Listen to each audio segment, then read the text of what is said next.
Hello students, good evening. आज हम पढ़ेंगे एनएमआर स्पेक्ट्रोस्कोपी। जैसा कि तुम्हें नाम से पता चल रहा है एनएमआर, एन का मीन्स यहाँ पे क्या है, न्यूक्लियर, एम का means magnetic, R means resonance. तो आज हमें पढ़नी है एनएमआर स्पेक्ट्रोस्कोपी। और ये जस्ट जैसे नाम से पता चला न्यूक्लियर, तो ये एक न्यूक्लियस की प्रॉपर्टी है। तो हम सारा यहाँ पर न्यूक्लियस का खेल पढ़ेंगे, ठीक है। तो यहाँ पर हमें क्या देखना है कि जैसे तुम्हारे पास इलेक्ट्रॉन होता है वो अपनी एक्सिस के अराउंड जैसे रोटेट करता है, स्पिन करता है, तो उसके कारण उसकी अपनी क्या आता है, स्पिन क्वांटम नंबर आता है, ठीक है। और उसकी वैल्यू क्या होती है, हाफ होती है, ठीक है। तो उसी तरह से जो न्यूक्लियस होता है, सेंटर में, एटम के सेंटर में क्या होता है, न्यूक्लियस होता है। ये तुम्हारा एटम, ठीक है। तो एटम के सेंटर में क्या होता है, न्यूक्लियस होता है। न्यूक्लियस भी तो रोटेट करता होगा, वो भी तो एक पार्ट ऑफ एटम है तुम्हारा। तो ये क्या कर रहा होगा, अपनी एक्सिस के अराउंड क्या कर रहा होगा, स्पिन कर रहा होगा। जैसे इलेक्ट्रॉन स्पिन कर रहा है वैसे ही तुम्हारा न्यूक्लियस भी स्पिन कर रहा है।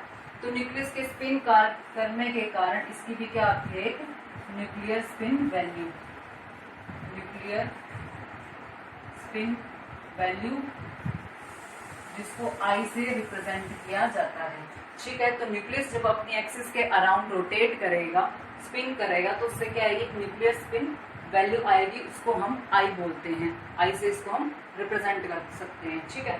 तो आई की जो वैल्यूज होती है वो क्या क्या हो सकती है, 0 हो सकती है, 1 हो सकती है, हाफ हो सकती है, ठीक है। तो अगर कोई भी न्यूक्लियस की जो न्यूक्लियर की जो आई वैल्यू है क्या क्या हो सकती है, 0 हो सकती है, 1 हो सकती है, 2 हो सकती है। ये डिपेंड करता है तुम्हारा किस टाइप का न्यूक्लियस है, ठीक है। तो इसके अंदर हम नेक्स्ट पढ़ेंगे कौन कौन से एनएमआर एक्टिव न्यूक्लियस हैं। ये एक स्पेक्ट्रोस्कोपी है। इस टेक्निक से हम क्या फाइंड आउट कर सकते हैं कि उसका मॉलिक्यूलर स्ट्रक्चर क्या है। न्यूक्लियस की प्रॉपर्टी को देखकर हम ये फाइंड आउट कर सकते हैं हमारा जो सब्सटेंस गिवन है वो कैसा है, कैसा उसका फॉर्मूला है, क्या उसमें हाइड्रोजन बॉन्डिंग है। ये चीजें हम इसके अंदर पढ़ेंगे, ठीक है। अभी हम पढ़ते हैं कि किस कौन कौन से तुम्हारे एनएमआर एक्टिव न्यूक्लियस होते हैं। तो एनएमआर एक्टिव न्यूक्लियस कौन कौन से होते हैं वो हमें देखना है। एनएमआर एक्टिव न्यूक्लियस, ठीक है, जिनकी आई वैल्यू जो होती है हाफ हो सकती है, 1 हो सकती है, 2 हो सकती है, 3 हो सकती है, 3/2 हो सकती है।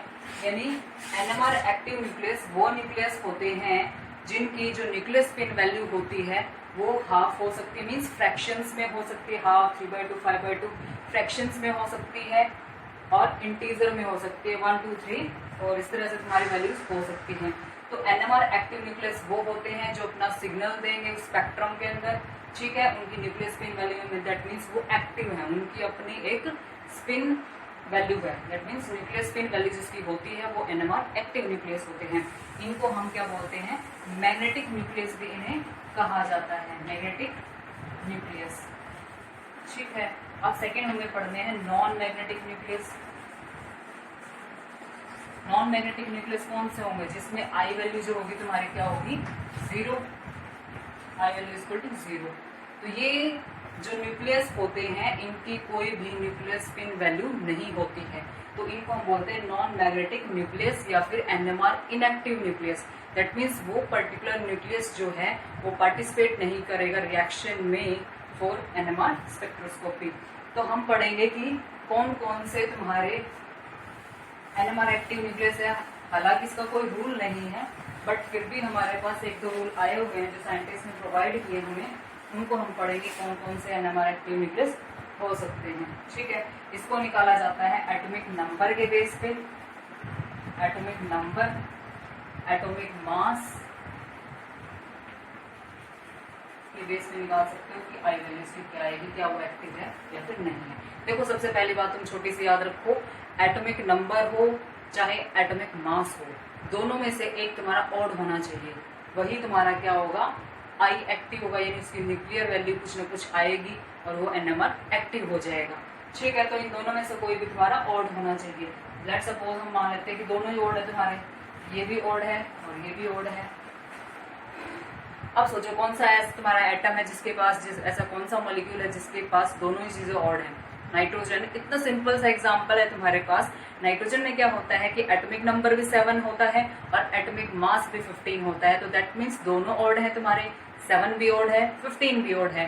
दैट मीन्स ये तुम्हारा क्या हो जाएगा, एनएमआर एक्टिव। एनएमआर एक्टिव पता चला ना कौन से हैं, जिसमें आई वैल्यू क्या होती है, हाफ हो सकती है तुम्हारी, 3/2 होगी। दैट मीन्स ऐसे एटम्स जिनमें दोनों ही चीजें तुम्हारी ऑड होती हैं, उसके लिए आई वैल्यू जो होती है फ्रैक्शंस में होती है। कि कौन कौन से तुम्हारे एनएमआर एक्टिव न्यूक्लियस हो सकते हैं और कौन कौन से तुम्हारे इनएक्टिव हो सकते हैं, उसको हम डिटरमाइन करेंगे on the basis of your atomic number और एटॉमिक मास नंबर के बेस पे हम डिसाइड करेंगे। ठीक है, इसमें तुम्हें कुछ भी नहीं करना है, सिर्फ इतना ही तुम्हें देखना है कि तुम्हारा एटॉमिक नंबर इवन है या ऑड है। ठीक है, सपोज कर लेते हैं ये भी तुम्हारा ऑड है और ये भी तुम्हारा ऑड है। पहली बात ये याद रखना कि दोनों में से एक ऑड होना ही चाहिए, ये तुम्हारा साइंटिस्ट ने बताया है कि दोनों में से तुम्हारा जो एटॉमिक नंबर है और एटॉमिक मास है, दोनों में से एक ऑड होना चाहिए। एक ऑड होगा तभी वो एक्टिव होगा, एनएमआर एक्टिव, और उसकी आई वैल्यू कुछ ना कुछ आएगी। That means nuclear spin value कुछ ना कुछ आएगी। ठीक है, जैसे हमने सपोज किया कि एटॉमिक नंबर भी ऑड है और मास नंबर भी ऑड है। ऐसा कोई एग्जांपल है, दिमाग में सोचो, घोड़े दिलाओ।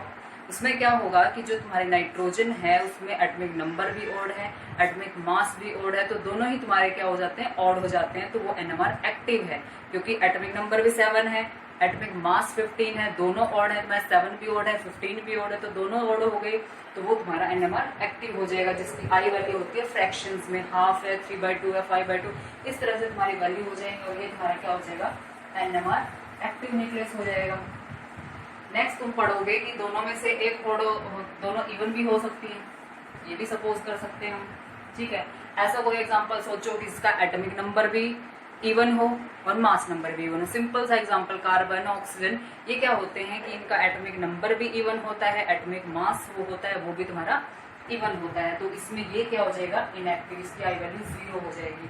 क्योंकि हमने पहले ही रूल्स में पढ़ा है कि एटॉमिक नंबर या फिर एटॉमिक मास दोनों में से तुम्हारा एक ऑड होना चाहिए, जबकि यहाँ क्या है कि एटॉमिक नंबर भी इवन है और एटॉमिक मास भी इवन है, तो आई वैल्यू इसकी 0 हो जाएगी। दैट केस तुम्हारा क्या हो जाएगा, एनएमआर इनएक्टिव हो जाएगा। तो ये केस तुम्हारा क्या हो जाएगा, एनएमआर इनएक्टिव हो जाएगा।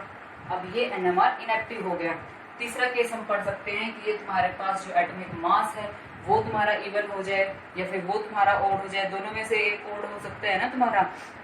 तो अगर ये तुम्हारा ऑड होता है, ये एटॉमिक नंबर, और ये तुम्हारा इवन होता है, तब तुम्हारी आएगी इंटीजर में वैल्यू, 1 हो सकती है, 2 हो सकती है, 3 हो सकती है, ये भी तुम्हारा क्या होगा, एक्टिव।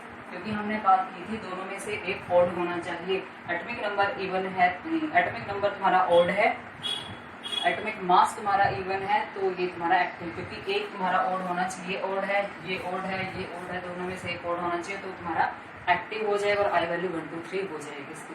दूसरा केस तुम्हारे पास इनवर्स हो सकता है कि ये इवन हो सकता है, ये ऑड हो सकता है, तब भी तुम्हारा एनएमआर एक्टिव रहेगा। एक सिंपल सा छोटा सा बता देती हूँ मैं, जो काफी काम आएगा, आजकल टेस्ट चल रहे हैं बच्चों के। तो एनएमआर तो तुमने पढ़ लिया, थोड़ा सा इंट्रो करवा रही, मैं ज्यादा कुछ नहीं करवा रही, तो मैं ये बता देती हूँ कि सिग्नल्स कैसे निकालते हैं, एनएमआर सिग्नल। ठीक है, इसमें कुछ नहीं होता है कि न्यूक्लियस जो है उसके ऊपर हम रेडिएशंस डालेंगे, थोड़ा सा इंट्रो बता रही हूँ। एनएमआर सिग्नल पे चलेंगे हम डायरेक्टली। एनएमआर है, जैसे तुम्हारा जो स्पेक्ट्रम है, एनएमआर का स्पेक्ट्रोमीटर होता है, बहुत बड़ा होता है, पूरे कमरे में आता है, वो मशीन होती है पूरी। ठीक है, तो उसमें क्या होता है कि हम सैंपल लेकर जाते हैं। अब वो सैंपल किस चीज का हो, कोई न्यूक्लियस होना चाहिए उसमें, प्रोटॉन। जो न्यूक्लियर जो एनएमआर होती है बेसिकली उसको हम पीएमआर भी बोलते हैं।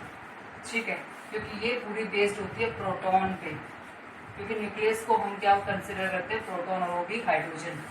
ठीक है, तो पूरी एनएमआर स्पेक्ट्रोस्कोपी तुम्हारी प्रोटॉन पे आधारित है, इसको पीएमआर भी बोलते हैं, प्रोटॉन मैग्नेटिक रेजोनेंस।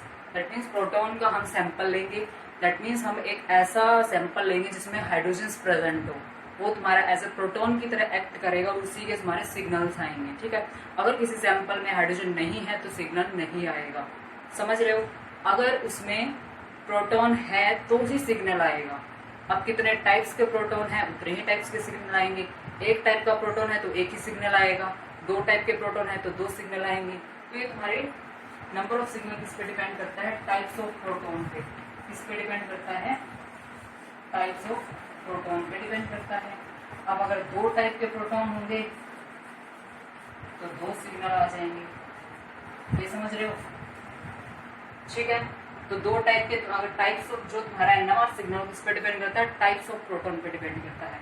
अगर 2 टाइप के प्रोटॉन तुम्हारे पास होंगे तो 2 ही तुम्हारे पास सिग्नल होंगे। सिग्नल कैसे आते हैं? NMR स्पेक्ट्रोस्कोपी की जो मशीन होती है उसमें जाकर तुम सैंपल रख दोगे अपना, ठीक है, उसमें क्या होगा, सैंपल के ऊपर रेडिएशंस डालेंगे रेडियो फ्रिक्वेंसी की। हम पूरा डिस्क्रिप्टिव में नहीं पढ़ेंगे, हम पूरा इंट्रोडक्टिव पार्ट में भी नहीं पढ़ेंगे, हम पूरा उसको डिटेल में पढ़ेंगे आगे। अभी मैं थोड़ा सा बता रही हूँ कैसे हो रहा है। तो न्यूक्लियस है, प्रोटॉन है तुम्हारा सैंपल के अंदर, उसके ऊपर रेडिएशन हमने डालनी है रेडियो फ्रिक्वेंसी की। NMR स्पेक्ट्रोस्कोपी जो स्टडी की जाती है वो रेडियो फ्रिक्वेंसी में, क्योंकि जैसे ही सैंपल रेडियो फ्रिक्वेंसी को अब्सॉर्ब करेगा वैसे एक्साइटेशन करेगा, एक्साइटेड स्टेट से फिर ग्राउंड स्टेट में आएगा, तो फिर वो एक्साइटेड स्टेट से ग्राउंड स्टेट में आएगा, तब उसमें से सिग्नल निकलेगा। ठीक है, जैसे तुम्हारा ये प्रोटॉन है न्यूक्लियस के अंदर, इसमें रेडियो फ्रिक्वेंसी का अब्सॉर्प्शन किया, ये एक्साइटेड हो जाता है, ये इसकी क्या हो जाती है, एक्साइटेड स्टेट हो जाती है। एक्साइटेड स्टेट से फिर वापस ग्राउंड स्टेट पे आएगा, तो बीच में क्या आएगा, सिग्नल, वो एमिशन ऑफ रेडिएशन करेगा, वहां से हमारे पास सिग्नल आएगा। तो हमें यही पढ़ना है कि कितने टाइप्स ऑफ सिग्नल तुम्हारे पास आएंगे, उसमें हम पढ़ेंगे। देखो अभी मैं एक छोटा सा एग्जांपल दे देती हूँ, ठीक है। जैसे CH3 CH3, अब ध्यान से देखो, ये 3 प्रोटॉन में पूरी स्ट्रक्चर को एक बार खोल देती हूँ, ठीक है, अच्छे से क्लियर हो जाएगा तुम्हें। Hydrogen hydrogen hydrogen hydrogen hydrogen और हाइड्रोजन, ठीक है। अब देखो ध्यान से, ये प्रोटॉन ये प्रोटॉन ये प्रोटॉन ये प्रोटॉन ये प्रोटॉन, टोटल 6 प्रोटॉन है तुम्हारे पास, ठीक है। तो ये 6 के 6 प्रोटॉन क्या सेम है? इस हाइड्रोजन, जो ये हाइड्रोजन अटैच है वो कार्बन से अटैच है, ये भी कार्बन से अटैच है, ये भी कार्बन से अटैच है, ये भी कार्बन से, ये भी कार्बन से, ये भी कार्बन से, और ये पर्टिकुलर जिस कार्बन से अटैच है ये भी कार्बन से अटैच है, ये भी जिस पर्टिकुलर से अटैच है ये भी कार्बन से अटैच है।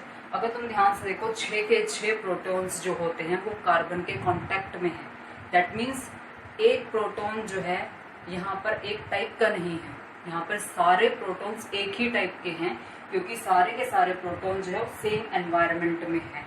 हम ये बोल सकते हैं कि सारे प्रोटॉन्स के सराउंडिंग में कार्बन है, या फिर इसके सराउंड में अगर ये प्रोटॉन है तो इसके सराउंड में भी प्रोटॉन है। हमें सिर्फ एनवायरनमेंट चेक करना है, अगर उनका एनवायरनमेंट सेम होता है तो सेम ही सिग्नल आएगा सबका, ठीक है। तो इसके सराउंडिंग में प्रोटॉन है, कार्बन है, प्रोटॉन है, कार्बन है, प्रोटॉन कार्बन, सबका एनवायरनमेंट 6 सेम है, तो 6 के 6 प्रोटॉन का क्या आएगा, एक ही सिग्नल तुम्हारे पास आएगा। इसको हम डिफरेंशिएट कर सकते हैं। देखो दूसरा एग्जांपल देती हूँ यहाँ पे। अब देखो CH3 CH2 Cl, अब इससे क्लियर हो जाएगा तुम्हारा। देखो ध्यान से, ये वाले जो 3 प्रोटॉन्स हैं इसके सराउंडिंग में कार्बन है और इधर भी कार्बन है, बट इन 2 प्रोटॉन्स के सराउंडिंग में क्लोरीन आ गया। डिफरेंशिएट हुआ कि नहीं हुआ तुम्हारा, कि ये जो तुम्हारे पास 2 प्रोटॉन है इनके सराउंडिंग में क्लोरीन है और इन 3 प्रोटॉन के सराउंडिंग में कोई क्लोरीन नहीं है। जैसे देखो लेफ्ट राइट में कहीं पे है क्लोरीन नहीं है, बीच में कार्बन आ जाती है, ये कार्बन आ जाती है तुम्हारे बीच में। दैट मीन्स ये है कि ये 2 प्रोटॉन अलग टाइप के हैं, ये अलग टाइप के, ये A टाइप के हो जाएंगे, ये B टाइप के, इस तरह से तुम्हारे पास यहाँ पे 2 सिग्नल आ जाएंगे। समझ में आया कुछ? ठीक है, तो यहाँ पर 2 टाइप के प्रोटॉन्स हो जाएंगे, CH3 CH2। CH3 टाइप के अलग होंगे, CH2 टाइप के अलग होंगे, क्योंकि इन प्रोटॉन के सराउंडिंग में भी कार्बन है, इन प्रोटॉन के सराउंडिंग में कार्बन है, बट इसके सराउंडिंग में क्लोरीन है, इसके सराउंडिंग में क्लोरीन नहीं है। तो ये अलग टाइप के प्रोटॉन, ये अलग टाइप के, इनके एनवायरनमेंट में क्लोरीन है, इनके एनवायरनमेंट में क्लोरीन नहीं है, इसलिए क्या देंगे, डिफरेंट सिग्नल देंगे। ये अलग सिग्नल देगा, ये अलग सिग्नल देगा। और दूसरी बात, सिग्नल की पीक आएगी तुम्हारी ऐसे ऐसे, ये तुम्हारे पीक्स होंगे जो तुम्हें ग्राफ में मिलेंगे। ग्राफ में तुम्हें 2 पीक्स मिलेंगी अगर 2 सिग्नल हैं, 2 सिग्नल होंगे तो 2 ही पीक्स तुम्हें मिलेंगी, ठीक है। ये तुम्हारे पास इसमें, जैसे इसमें 6 प्रोटॉन्स का तुम्हारे पास एक ही सिग्नल आएगा तो एक ही पीक आ जाएगी, ठीक है। अभी डिपेंड करता है ये कितने इसकी हाइट होती है। जितने ज्यादा प्रोटॉन्स होंगे, जितने ज्यादा इक्विवेलेंट प्रोटॉन्स बोल सकते हो, सेम टाइप के प्रोटॉन, तो जितने ज्यादा इक्विवेलेंट प्रोटॉन हो उतनी ज्यादा हाइट बढ़ेगी इसकी, ठीक है।